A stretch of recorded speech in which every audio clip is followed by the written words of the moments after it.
Ukraine has been left naked to ballistic missile strikes as both sides throw some massive punches. Moscow is the prime suspect in a drone attack on a German airport, and horrific footage of a brazen Russian war crime shows that Kremlin troops still have the power to shock more than 4.5 years into Vladimir Putin's full-scale conflict.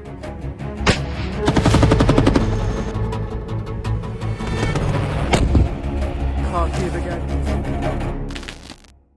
My name is Jerome Starkey. I'm the defence editor at The Sun newspaper, and this is Frontline, your weekly roundup of the most important news from the war in Ukraine. It's been a bruising week for Ukraine. I was in Kyiv just a few days ago. There have been some massive strikes, but we're going to start with the good news from Ukraine's point of view. They continue their spectacular campaign of long-range strikes. There have been at least 3 successful hits on Russian oil refineries, 5 on Russian Wildberries logistics plants, and 1 strike on a strategic airfield home to Russian nuclear-capable bombers. Let's start with those strikes on the oil refineries.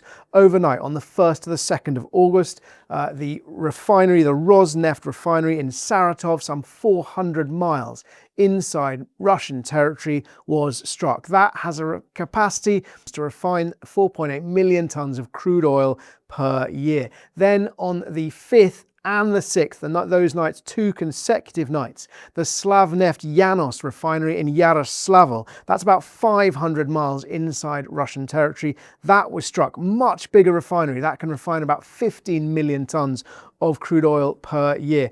And then on that second night, the night of the 5th into the 6th, a smaller plant in Bashneft, in the Bashneft plant in Ufa, that's in Bakhurtistan, was hit. But that's staggering. That's over 850 miles inside Russian territory. This, as those of you who watch this regularly will know, is part of Ukraine's campaign to degrade the Kremlin's coffers, the war chest, the income, the money that Vladimir Putin needs to fuel his bloodbath conflict in Ukraine. The same night as one of those oil strikes, we also saw a hit on the Engels 2 airbase. That's also in Saratov. That is a base which is home to Russia's long-range nuclear-capable bombers, but these bombers are also routinely used in this conflict to launch devastating conventional weapons at Ukraine. The 2 types of aircraft primarily are the Tu-160 jets, Tupolev 160. They are jet-powered, they have swept-back wings, long-range bombers, and then the iconic Tupolev Tu-95s. They have 4 turboprops, long-range bombers, which are the same sort of aircraft we often see flying out of northern Russia and buzzing the sort of NATO airspace or NATO area of responsibility north of Norway and the United Kingdom. And the Wildberries plants. This has been the focus of the last few weeks and a real sort of change of direction. Spectacular footage of these large logistics warehouses going up in flames. To remind you, Wildberries is often described as Russia's answer to Amazon. Over the course of the last week, we've seen strikes in Samara, St. Petersburg, Moscow, Alexei and Yekaterinburg. Yekaterinburg, 1,000 miles from the closest Ukrainian-held territory, and that brings to more than 20, and possibly as many as 22, but not all the strikes are totally confirmed, more than 20 strikes on Wildberries sites.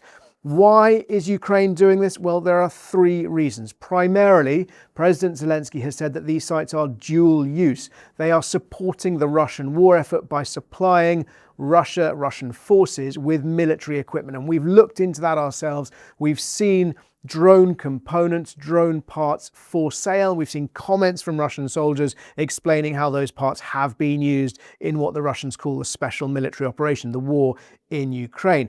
Second reason, I think, for these strikes, it brings the war home to Russia. Not only can ordinary Russians not ignore these vast plumes of black smoke, because these Wildberries warehouses really burn, but it affects the sort of affluent middle class. It limits their ability, their convenient shopping, the online shopping, home deliveries, as so many of us have become used to from Amazon. That's being disrupted. But it also doesn't just hit Wildberries itself, a massive $9 billion corporation. It hits all of those sort of entrepreneurs, small sellers, smaller businesses who sell their wares through the Wildberries platforms. And so that means there's going to be a lot of unhappy and influential people. Influential, we'd imagine, to be the oligarchy, the super rich, but also those entrepreneurs, those smaller businesses across Russia. And it pushes Moscow one step closer to an economic precipice as Ukraine continues its campaign, as I said at the beginning, against the Kremlin's war chest.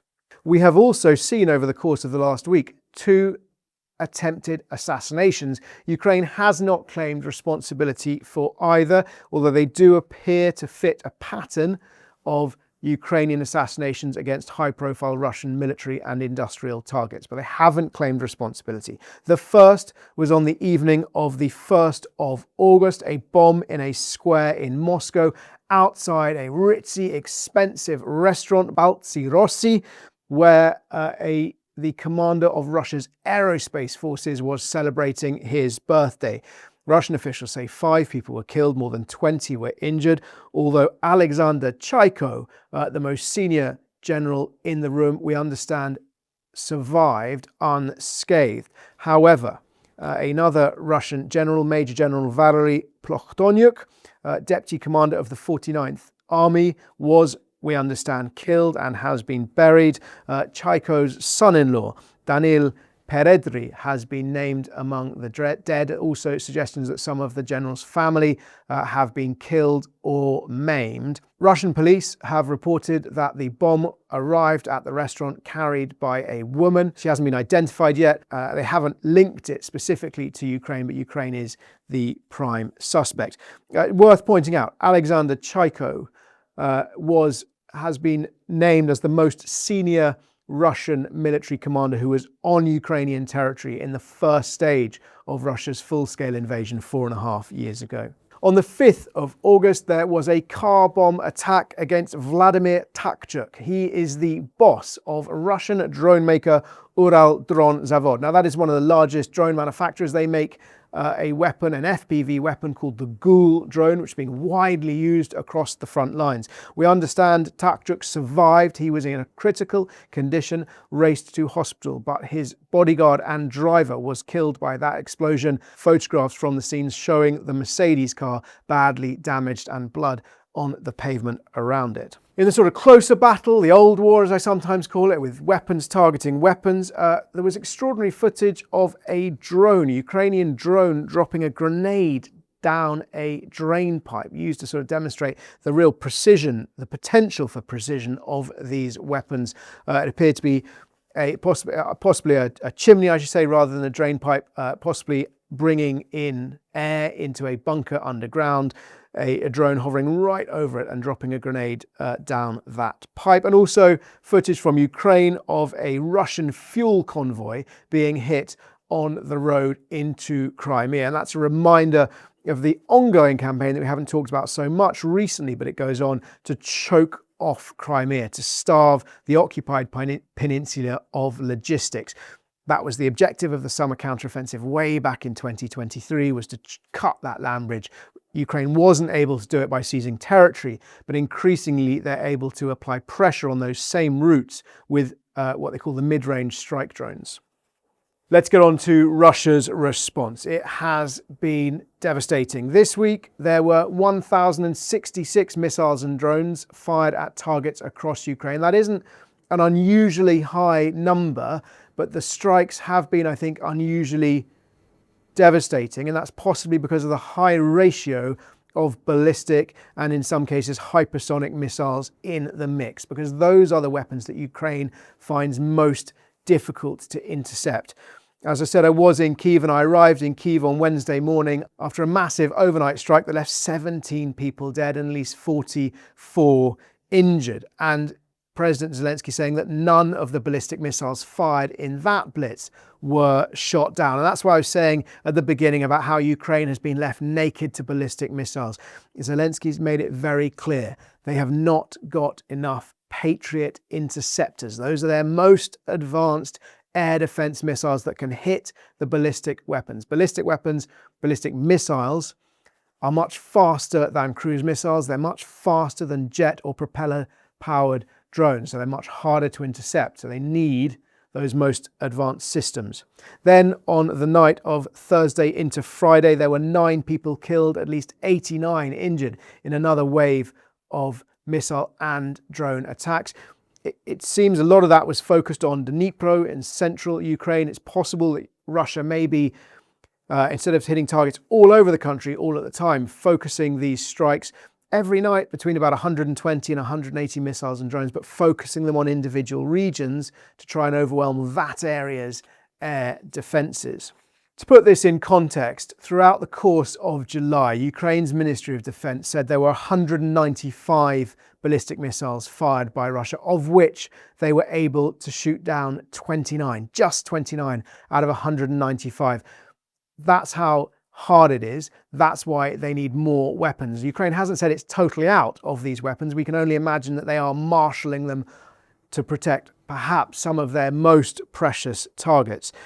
But President Zelensky has said that the number one challenge for Ukraine is ballistic missiles, and he's also signalled a change of tactics, that destroying Russia's ballistic missile launching capability is going to be his number one target, Ukraine's number one target. And Russia should take heed of that, because when Ukraine has shifted its focus, for example, from the close fight to the deep fight, from oil refineries to logistics, to medium-range logistics, for example, across that land bridge to Crimea, they have done so with remarkable speed and remarkable effect. Zelensky's appealed to his allies for more Patriot batteries. And specifically, of course, he's asked President Donald Trump, and Trump said he was going to let Ukraine manufacture Patriot missiles under license. Trump's gone wobbly on that. He's chickened out, he's backed down, however when you look at it. And when he was asked about it just recently, his response was, we need missiles. America needs missiles. And that's true. Of course, America needs some of its own missiles. But the reason that need has become so acute is because Donald Trump has absolutely burned through American stocks in his war on Iran, both attack weapons that he's used to strike Iran and the Patriot stocks, which he's had to deploy to the Gulf to defend US interests and US allies. What that means for Ukraine is that it's going to have to look elsewhere. There are 15 nations other than the United States that use Patriot missile defences. They're Germany, Greece, Israel, Japan, South Korea, Kuwait, the Netherlands, Poland, Qatar, Romania, Saudi Arabia, Spain, Sweden, Taiwan, and the United Arab Emirates. Now, some of these are going to be feeling that their stocks are very, very low, but others might be open to send more to Ukraine. And when I was in Kyiv with Wes Streeting this week, the UK's new Defence Secretary, he made very clear that where the UK hasn't got the weapons that Ukraine needs, and Patriots are a fine example of that, the UK does not have ground-based ballistic air defence weapons. He said where the UK hasn't got those systems, he'll be getting on the phone. And that's affected what the Ukraine Contact Group, that's the group of nations coming together to work out how best to support Ukraine. He said he'll be using that to try and persuade other allies to hand over some of their Patriot missiles.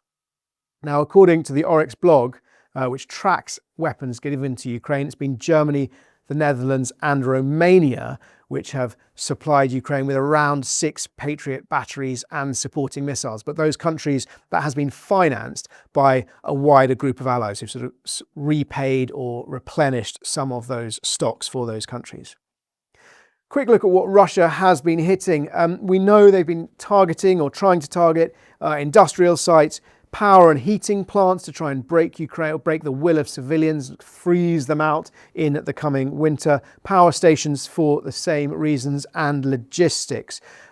After these most recent strikes, there were reports of warehouses on fire in Brovary, in Velik Demerka, Kyiv, I think I'm saying that right, and Peremocha. Over the course of this year, there have been dozens of Nova Poshta sites here. That's the Ukrainian postal services, big sorting warehouses. Their largest sorting house was hit in Kyiv earlier this summer. an epicenter, that shop I mentioned last week, kind of usually in large commercial parks on the edges of cities, which is a sort of DIY come clothing, camping and outdoor gear store. They've had 13 sites hit and damaged across Ukraine. Russia's also hit this week a bridge in Odessa, a bridge in Sloviansk, an industrial park in Kharkiv, a port in Mykolaiv and Chornomorsk, warehouses on fire in Pavlograd. So they are trying to target what may be legitimate military targets. We can't see, we can't fool ourselves that Russia is all the time hitting civilian targets. But when I was in Kyiv this week, for example, I saw an enormous block of flats that had been totally destroyed because it was adjacent to a military base. And Russia has waged this war of choice and absolutely must be held accountable for those strikes which kill civilians, damage civilian homes. What might have been called collateral damage. That's collateral because of a decision to wage an unnecessary war of Vladimir Putin's. Ukraine has also claimed that a North Korean missile battery or missile forces are deploying to Western Russia with around 120 ballistic missiles and 6 launchers. So given what we've said earlier about the difficulty Ukraine is having shooting down ballistic missiles, that is worth watching and of serious concern to Ukraine. In the close battle, Russia continues to grind on. One open source conflict tracker suggesting that Russia captured around 270 square kilometers over the course of July, a significant increase on June.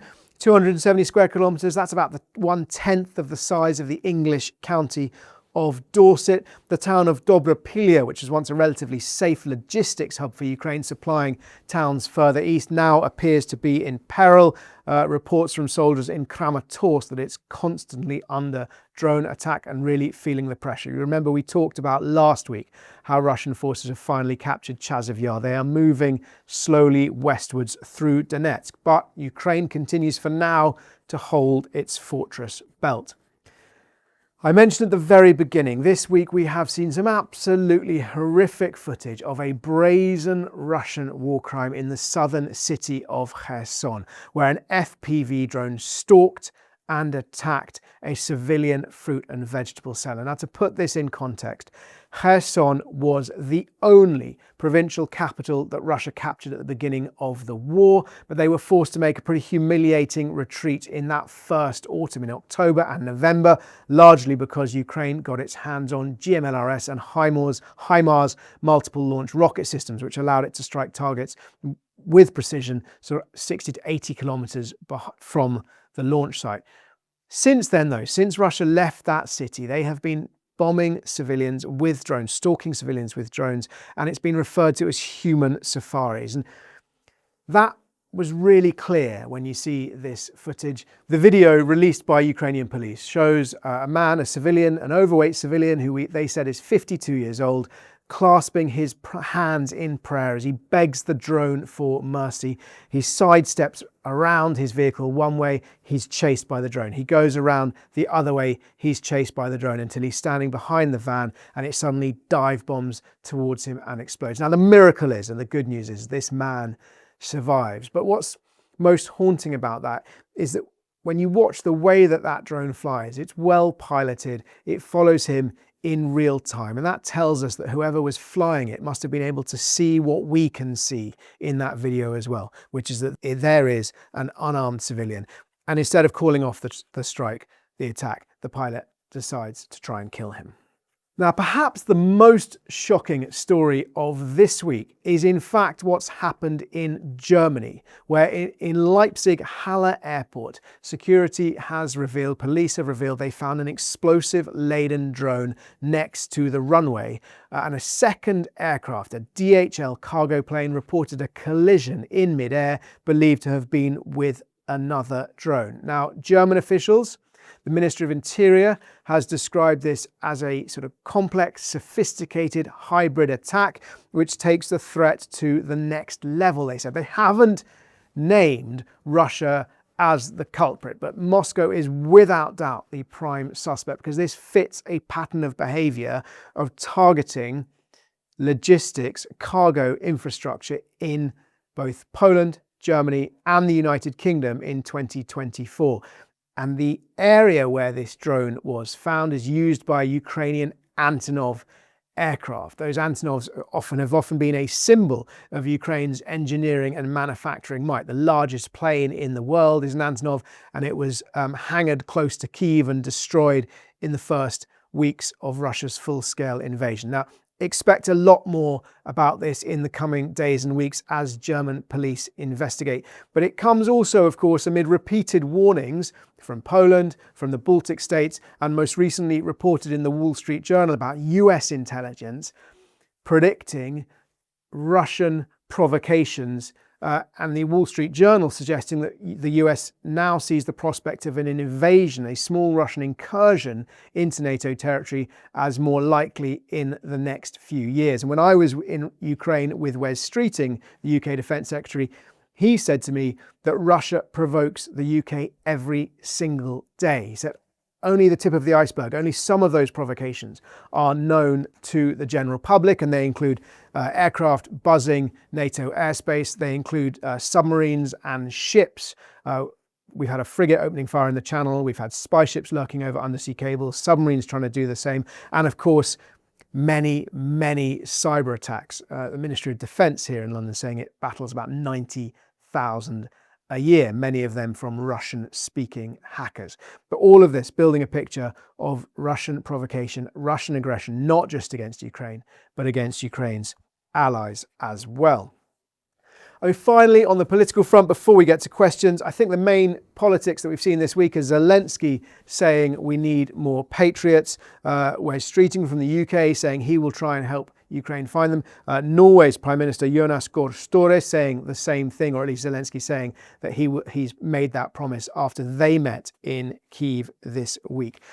And an interesting article in the Moscow Times, an anonymous opinion piece, we understand, written by somebody inside Russia, arguing that Ukraine will not be able to bomb Russia into turning against Putin. It's an interesting concept, but the idea being that when a country is being bombed, actually those attacks often galvanize the civilian population into sort of patriotic rallying around the flag and rallying around the leader. It's certainly worth Ukraine being alive to that risk that their campaign, for example, against Wildberries, for example, against fuel infrastructure, could actually lead to a surge in Russian patriotism and potentially a surge for Russian support for Putin. But we don't see evidence of that at the moment. And you could cite counterexamples. For example, Germany in World War I, how the Allied blockade of Germany collapsed morale and made it impossible for the Kaiser to continue the war. As ever, if you do have any questions, please ask them in the comments below. We love to hear your feedback as well. If there's more of anything you'd like us to focus on this show, please let us know. And if you do like Frontline, please like and subscribe. We love to read your comments. We answer as many as we can. They make us think, they make us laugh. Thank you for those of you who've been commenting on my lack of an iron shirt last week. I hope you're impressed to see I've got a slightly crisper one on today. Question number 1. What happens to dead soldiers? I think it's a really good question. And the answer is there are different outcomes for the fallen. Some remain buried under the rubble, without doubt. In towns like Bakhmut, Severodonetsk, Lysychansk, they are in the rubble. Some are buried in mass graves in places like Mariupol, captured in the first weeks of the war. Some are buried in marked graves. I've seen that in the countryside outside Kharkiv, buried where they fell by the Ukrainians once they liberated those areas. Some are buried in the trenches. Others I've seen have been left out to rot, not deliberately, but simply because the opportunity to bury them hasn't yet arrived, or hadn't when I was there. But in a slightly sort of more positive outcome, the exchange of dead bodies is one of the few areas where Russia and Ukraine are managing to maintain some level of cooperation. So just a few weeks ago, there was an exchange of about 530 bodies. Last year, one of the biggest exchanges, nearly 1,000 bodies. So different outcomes for the fallen. Question number 2. Why has Ukraine not tried to blockade Russia's oil ports? It's interesting because that would further tighten its grip on Russia's oil infrastructure and trying to choke off the money supply to the Kremlin. I'd have to speculate slightly, but we know, for example, that when Ukraine has targeted certain parts of Russian infrastructure, there have actually been protests from America of the fact that American businesses are being hurt, or American interests are being hurt. There's also a risk that perhaps if you choke off the oil ports, you then might also find yourself choking off legitimate supplies such as food or things that are required purely civilian purposes. And it may also be that it's simply harder for Ukraine to stop ships going in, because fundamentally, to create a blockade, Ukraine may have to be willing to sink either more ships than they want to, or endanger more civilian merchant sailors than they want to. And it might also simply be that it's more effective for them to target the oil infrastructure, the fixed oil infrastructure where it exists at those ports, because they know where it is, they know what the most precise and precious parts of that infrastructure are, and that's what they are targeting. The final question today is, have Ukraine's strikes on the so-called highway to hell continued? Because we haven't heard very much about them. The highway to hell is that the name that's been given to the road on the land bridge linking sovereign Russia through Mariupol and occupied Ukraine across the top of the Sea of Azov to the top of Crimea, the land bridge linking occupied Crimea to sovereign Russia. Have the attacks continued? Absolutely, yes, they have. We talked about one of them on that fuel convoy earlier. Why have we heard less about them? Well, simply because the focus for the last 2 weeks has really been Ukraine's strikes on the Wildberries infrastructure. Thank you so much for watching Frontline. If you've got any questions, please do ask them in the comments below. Remember, you can like and subscribe to The Sun's channel. And if you'd like to follow more about what I do on defence and travels to and from Ukraine and other stories, then you can follow me at Jerome Starkey on Twitter and Instagram. Look forward to seeing you next time.